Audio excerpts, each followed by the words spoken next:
Hello, very good morning to all of you. Hope you guys are doing good. Today in data mining, we have plenty of discussions. We need to talk about project plan, final exam plan, discussion on association rule mining, and then finally exercise. So project plan, as I know, you are all doing research-based project, and it is very important for you to have a good data set. At this point in time, since you cannot move anywhere, my suggestion is that take a look at global data set, work based on global data set. So all the team, I'll request you to take a look at your project plan, and based on your project plan, collect some global data and create your data mining model. Once you create the data mining model, use Waker to implement your model and do some research exploration. And while you are doing this research exploration using Waker, you capture your screen, create a screen capture movie, and take also some of the pictures that you are working alone or maybe in a team. Those team pictures together with the movie and the model, you upload everything at the Google site. So when you have Google site ready, try to also take a look and review your Google site. Submit the link of your Google site in the Google Classroom by Tuesday, 31st March 2020. So I'm sure, I expect that you guys are good and doing a good project.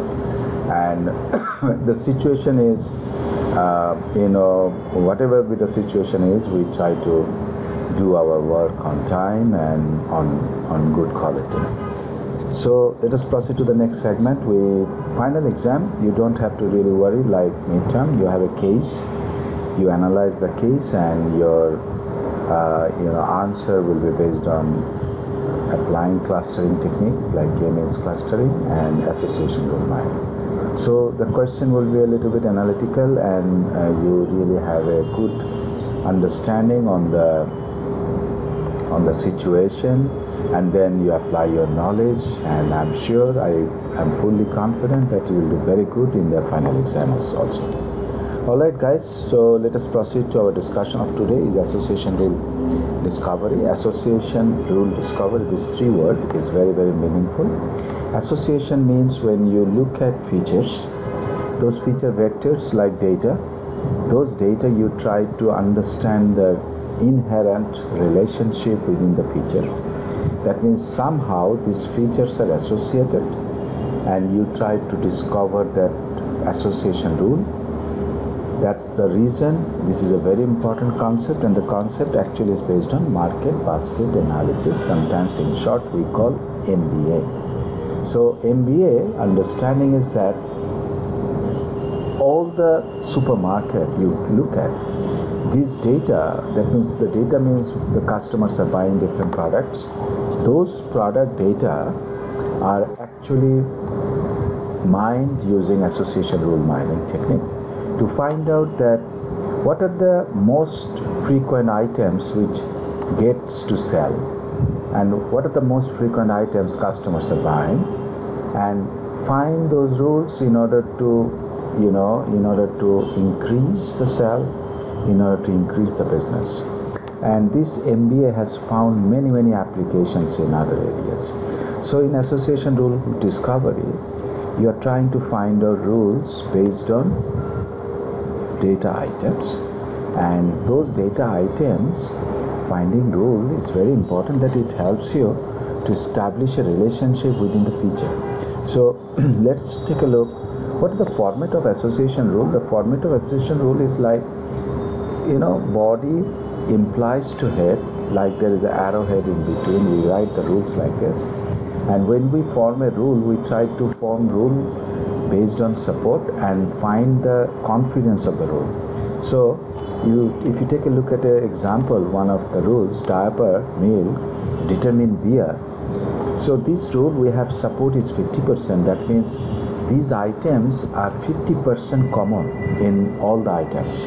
That means if you analyze the whole item set, whole data set, you get 50% time frequently appearing these 3 items, and the confidence of the rule is 78%. That's actually how we measure. I'm going to take you a little bit detail. So the association rule basic concept is based on transaction. You have a set of transaction items, and you first, from this set of items, you try to find out frequent item sets. When you get a frequent item set, like for example here the transaction T, and then from the frequent item set you form the rule and you measure the rule. Take a look at this one. This is a kind of transactions we have, and when you see item set, we call it item set because we have different items here. We try to first count the support. We represent this support count using sigma.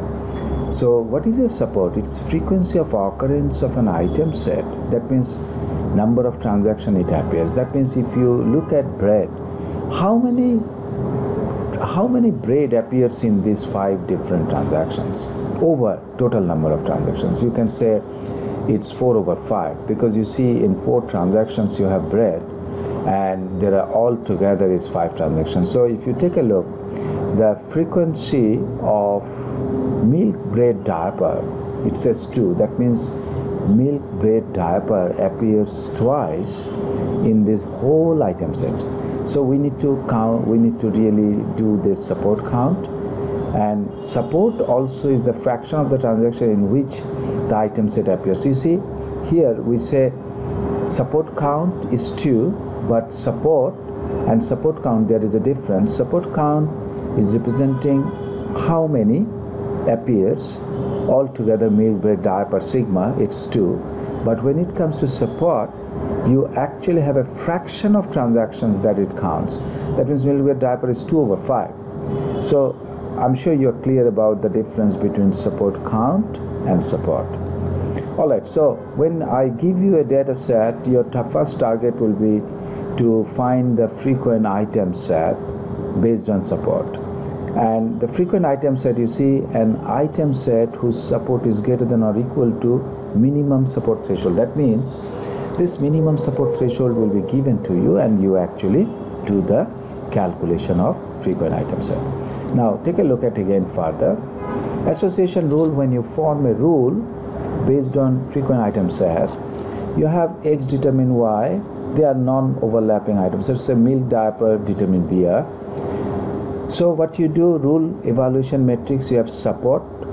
Support is the fraction of transaction that contain both X and Y. And confidence, measure how often the item in Y appears in transaction that contain X.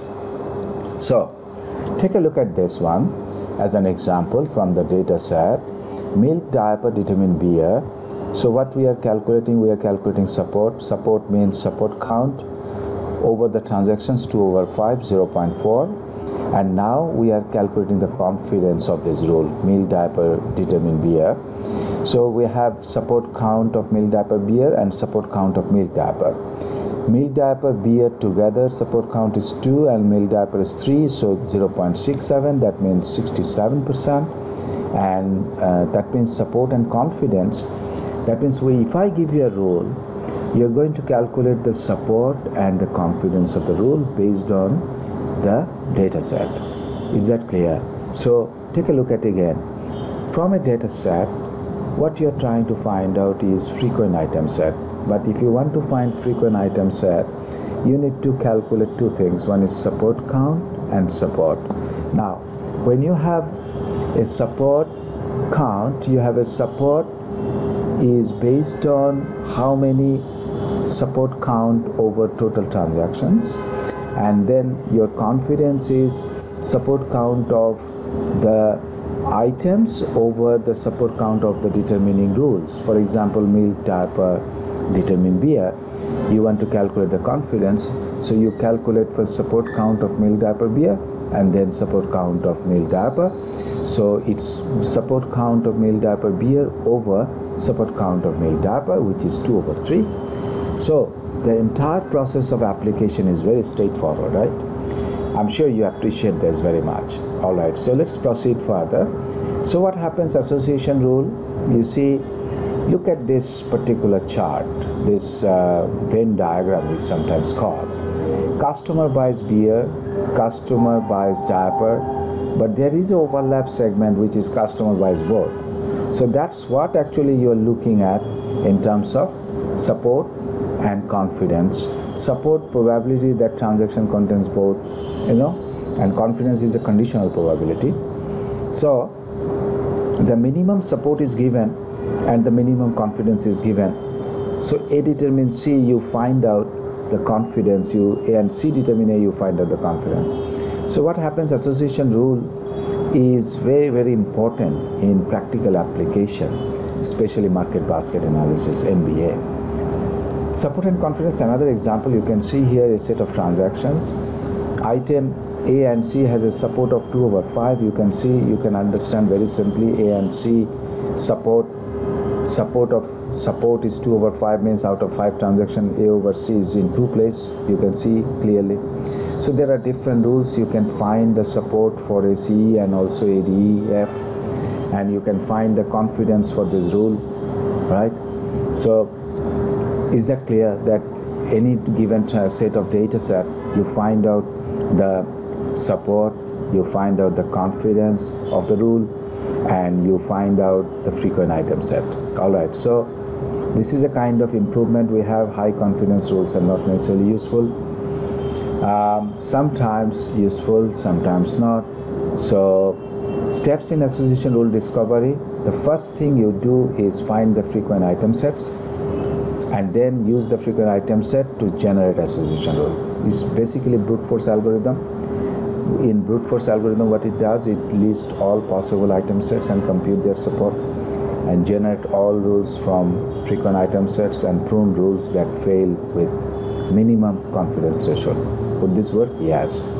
So you can understand it's a pretty messy data sets. Item sets are very long. So what happens, it does actually an algorithm which practically we call Apriori algorithm. And an Apriroi algorithm, support is downward closed, so it actually does the calculation. I will just keep some of the slides, it's for you. We can have support based pruning. I skip this also. Apriroi algorithm, if you take a look, Apriroi algorithm is generating your frequent item set, and from the frequent item set it generates the rule. So example of generating candidates and pruning is, can just skip this. It's an Apriroi algorithm example, how it works. You can take a look and you can understand the practical scenario. Apriroi algorithm, another example, you have item sets and its support. So generating association rule from frequent item sets, very strong associations are generated, and frequent item sets satisfy minimum threshold. What is the confidence? You can already understand that you calculate support of and calculate support of both and divided by that.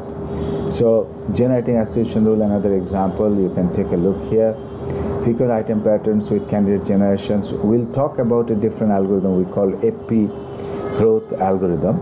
So we stop right up to here now for today, and I will give you another exercise so that you actually practice calculating support and confidence. Okay, so all the best for today. We actually continue this discussion also in the next class. Yeah, have a good day.